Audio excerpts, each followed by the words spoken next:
Like, you have no imagination whatsoever. Sorry to come after the writer so much, but it was just lazy. It was lazy because in the end, what was it all for? That's my significant question. What was it all for?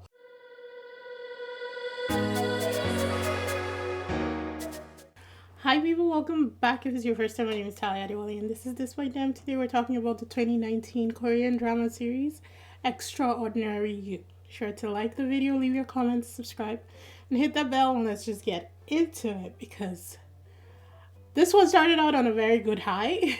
Honestly, I watched episode 1 and I was so excited. In fact, I was going to do a reaction, but it turned out to be 16 episodes and I was like, nope, no thank you very much. So I started it. It was very good. I was excited. And then by, I don't know, episode 5, I don't know, I started to crack a little bit. But I'm going to do a recap because I know this was 2019. I'm not really sure how many people have watched it. I'm guessing a lot of people have watched this. But in case you forgotten, then you can go along and hopefully the recap will remind you of some key plots and some elements that you may have forgotten. If you're like me and you watch a ton of these, you've probably blended everything together except for your favorite ones. I was actually talking to Bisola of Cinema Society. If you guys don't know, she does a lot of reactions. She's got YouTube and Patreon, so check her out. She's really good, really funny. And when I was watching Lovely Runner, I was asking if she was watching Lovely Runner, and she said no. And she was the one who, I think when we were texting, she said something about it being close to Extraordinary You. I hadn't seen Extraordinary You, so I didn't know what she was talking about. But as soon as I started watching it, it clicked for me, and I remember that conversation, and I was like, she's so right. This is definitely like Lovely Runner, but in my opinion, Lovely Runner is leaps and bounds ahead of Extraordinary You. Was it bad? No. But Lovely Runner definitely cleaned up the elements, that were similar to that of Extraordinary You. Let me know in the comments if you guys agree. Let me know if you've seen both. Let me know which one is your favorite. I feel like if you watch this one first, you might prefer this one to Lovely Runner. It's kind of like the perfect marriage revenge versus Marry My Husband concept. For me, I thought that Marry My Husband was better just by a hair because I watched it first before I watched Perfect Marriage Revenge. Both of them are in the high 9s for me, but I just feel like one had an edge over the other. And for me, Lovely Runner, I will rewatch anytime, but I'm not really sure that I'm ever going to rewatch Extraordinary You again. But let's get into the premise and the recap. So, Undan Oh, who's played by Kim Hae-yoon, who was the main reason why I watched this, well, her and Rowan. Oh my god. Celebrity crush 100. Korean celebrity crush? Definitely Rowan. Let's just put him there now. But she was the main reason why I watched this because I saw her and I was so excited because I loved her so much in Lovely Runner. She plays this lively, optimistic high school girl who discovers that she is a character in the manhwa called Secrets. Not only is she a character, but she's also a minor one with a tragic fate. So she's terminally ill and will eventually die at the end of the book. Plus, that wasn't enough. This writer was so cruel. In fact, the writer was the worst part of this entire thing for me. Plus, she's engaged to Baekhyun, who is played by Lee Jae-wook. So sad that his character was such an ass in this because I really liked him in Death's Game. That was the first time I'd seen him in anything. And I also wanted to watch Alchemy of Souls, which I haven't seen yet. And I know he is in. I've actually been slowly trying to chase his work because I loved him so much in Death's Game. And he, as Baekhyun in Extraordinary You, was an ass and he treated her really horribly from beginning to the end. So upon discovery, Dan-oh realizes that she has no control over her actions in the stage. If they said stage one more time at the end of this series, I was going to flip my freaking mind because I was like, you guys need to stop saying stage and shadow. Enough with it. I get it. But I just couldn't hear that word one more time. Anyway, she couldn't flip her actions during the stage part of the story where the characters follow the writer's scripts. However, between the setups in the shadow, which is, not included in the story, she can act of her own free will. So she is determined to change her fate and sets out to rewrite her story. Her journey leads her to Haru, who is played by Rowan. Yes, I'm just gonna bask a little bit. He's such a great actor. I really like him. A mysterious student, initially unnamed and overlooked by the story, as they interact. Um, Haru starts to develop self awareness, and the two join forces to challenge the rules of their world and create a story of their own. So that's basically the recap and the premise. Well, loose recap and premise. I'm going to talk about some key moments. Hopefully, it will jar you guys' memory in case you've forgotten, and also help me with my review of the show. So, Dan O's awakening. The first time that she realizes that things are not right and she might be, in an unconventional world, was both humorous and heartbreaking, because at first she thinks she's the protagonist, everything revolves around her, and then it unfolds that she's actually a minor character who is going to die. It was very sad. It was very, very sad, because that first scene, they go along with you, she's like this shining star, everything is happening, and it just looks like she's the main character. And then you realize that every single person who is awakened in the book also thinks the same thing. They think that they are the protagonist, and it doesn't end up being that. The actual protagonists themselves, who are played by Lee Na-eun, who plays Judah, and Kim Young-dae, who plays Namju. Their story, boring as hell. Boring. I could care less. The writer was so lazy. And I get it. This is like the general, way that usual webtoons go. This is usually how it is. But this was extraordinary lazy, even for a webtoon series. Their story was terrible. I could not stand them anytime they were on the scene. And I guess, honestly, I think that that's what you are supposed to feel. You aren't supposed to be focused on them. You're supposed to focus on the supporting protagonists and their own story. But they could have made their story interesting as well, keeping us hooked, because a lot of the scenes revolved around them. And when they were on the screen, I was just like, get them off. I don't care. Until she had her awakening, Judah, and things got interesting, because Judah was a little spicy. I was like, girl, okay. Is this a polyamorous relationship? What are we doing, Judah? I actually liked it once she awoken, because I was like, yes, give us something to sink our teeth into, give us depth, give us something interesting. Because what you guys have been giving us from now was nothing good or nothing new. Kim Young-dae, who was in No Gain, No Love. Oh, he definitely aged up.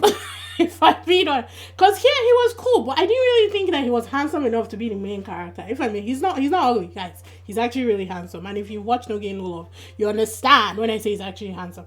But here, he had not really grown into his beauty yet. Let's put it like that. Sometimes, how for me as a kid, I wasn't that cute. I think I'm cute now. I'm kidding, guys. But he wasn't. That was definitely a glow up for him in No Gain No Love. I was like, whoa, man, good job on your growth and your development.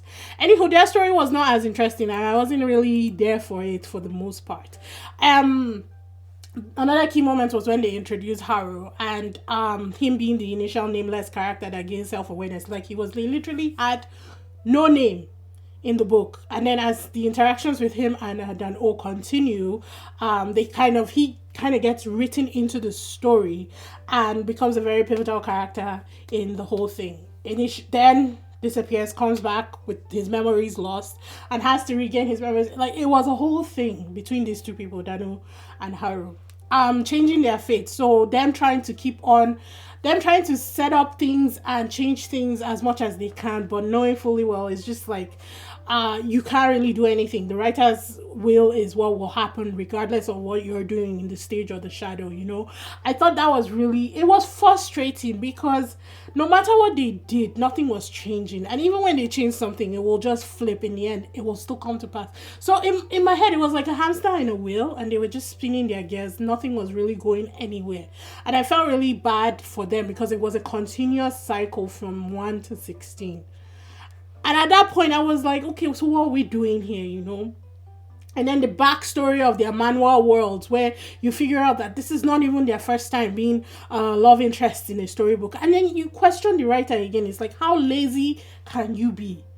By the end of it, he's still doing this, he or she, I don't know who the writer is, still doing the same old bullshit.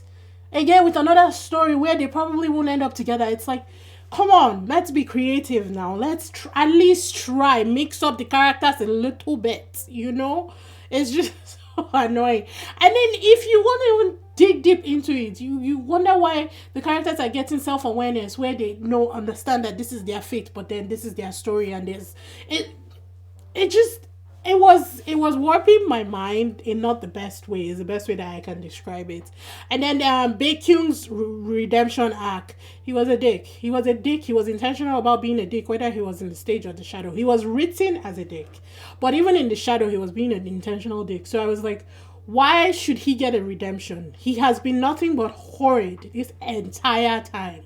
Yes, I get it. His story, the writer has written him like this from dawn till dusk. But you choose who you are in the shadow versus who you are on the stage, and he was the exact same person in both states, in both scenarios. So what exact kind of redemption are we looking for? Like, it just didn't make sense to me, and I didn't like the fact that he kept on hammering, especially when he will talk to Haru. He'll talk about Haru. He'll be like, that nameless nobody, that nobody extra. It was very much the class versus the lower class, and that's what it was giving for me, the rich versus the poor, or something like that.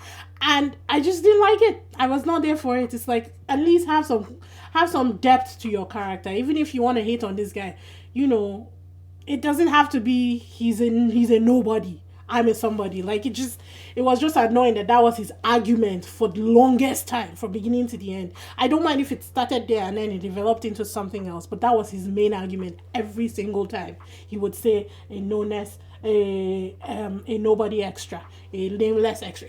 That was, it wasn't doing it for me. And then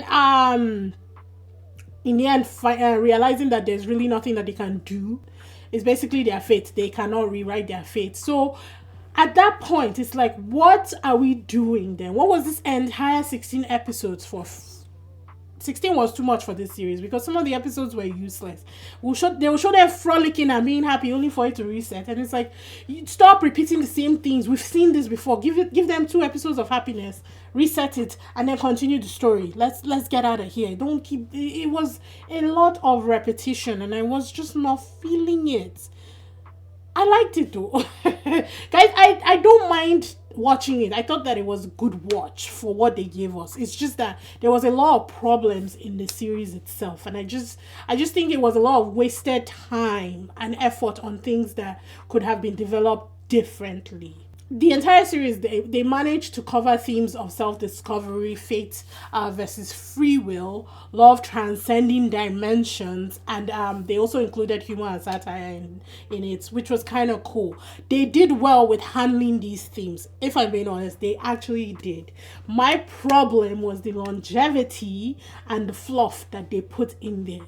Because they will handle something well and then they will stretch it out and it just loses all presence or significance to the story by the end of it, and you're just like, okay, fine, you guys did well with the self-discovery, creating this character who thinks she's the protagonist, finding out that she is not, trying to change her fate, fate versus free will, the stage versus the shadow, the transcending dimensions from one book to the other, because I think one was trumpets flower or trumpet something, I can't remember the name of the other book, versus secrets. But like, they've been following it. God knows how many more this writer has written with these 2 people, being love interests who cannot stay together. That's been the story. There's no originality in anything that he or she has created. So why is he rewriting, or he or she rewriting the story over and over again? That's what was frustrating me the most. And then the humor and satire being set in high school. There's always high school jinx, the bullying, the non-originality, or the constant bullying. I can't even speak. The constant bullying of the protagonist, the female protagonist, and then the male protagonist coming to her rescue. The female protagonist being a poor girl, the male protagonist being rich. It's the same story, and it's like, I don't mind if you rewrite these stories. Just do it well. At some points, it wasn't done well in this. When Judah got her own awareness, they call it ego in the series. That's when things shifted for me for their arc, because I really liked her when she woke up. It was fantastic. They should have done that earlier in the series. The ending, I won't even talk about that chef guy, the dried squid elf. He was completely useless in this entire story. Useless. They did not need to have him in this story at all. I like the actor. First time I saw him was in Tale of the Nine Tails. He was the serpent, and he did very well. He's very haunting. And then I saw him in Destined with You as well. He was very interesting in that one. It's the best way I can describe it. Actor love, character useless. He did nothing. He helped nobody. He just watched them stumble when he could have, like, there were so many times that he could have interceded with the characters who were already awake, who had their egos, and help them navigate their story, get them where they need to be quicker. But he just sat there and did nothing and watched everything unfold again. You have relived this story once. How is it fun for you to sit there and relive it again? Like, it just, I had so many problems with this. I really did. And I was so excited when I started watching it. And by the end of it, I was like, can we just get done? I'm not feeling this story. I want it to be over already. The end was bittersweet. They tried everything that they could. In the end, Haru disappeared from the story. Only for them to be reawoken again in a different storybook that this stupid writer had created, with probably the same premise, with all the same characters. It's like you have no imagination whatsoever. Sorry to come after the writer so much, but it was just lazy. It was lazy because in the end, what was it all for? That's my significant question. What was it all for? We're just going to repeat this whole cycle over and over and over again with these people not ending up together. So what are we doing here? I don't know. It does provoke thoughts. The entire series provokes thoughts. They do a lot of heartwarming things throughout the series, which I can say I'll give them that. They cover some emotionally deep themes in the series, and there was elements of clever story writing. However, overall, it didn't necessarily work for me. So for me, I'm going to give it an 8, which is still strong, honestly, because I think that for some of the elements that they put in it, they handled well. However, the ultimate underlining story for me in this is, do they end up together? And I don't think they ever will. So why are we here? You know, if you're going to write a thriller, let me know it's a thriller from the beginning and I can adjust my expectations moving on. You told me it was a love story in the beginning and then you gave me thriller at the end. It just doesn't make sense to me, you know. That's my gripe with it. But overall, it was funny. If you're into, you know, cliched themes and high school drama, you know, rich versus the poor, all those kind of things, it will work for you 100%. But I just think that maybe for the time, maybe 2019, this was perfect. But for right now, 2025, guys, one lovely runners timetable, not extraordinary. All in all, it's still a solid score, guys. I could have gone lower, to be honest, but I like the actors. I think the actors delivered. They were funny. They were engaging. The chemistry between both the supporting protagonists was good. I think her chemistry with Byeon Woon-suk is better. It's just me. But I think the chemistry was solid. I liked seeing them together whenever they would smile at each other. It was cute whenever he would smile at her. He was playing this innocent, that's Rowan I'm talking about now. He was playing this innocent character here, and he did it well. He really did deliver in this, and I liked them together. So yeah, that's my review on this. Let me know if you've watched it. Let me know what were your favorite points or parts of the entire series. Let me know if you agree. If maybe it was all pointless in the end because they don't really end up together, and like, what are we doing here? Let me know if you disagree. I'm actually really interested. But yeah, leave your comments in the comment section, like the video, subscribe, and I will see you guys in the next one. Bye.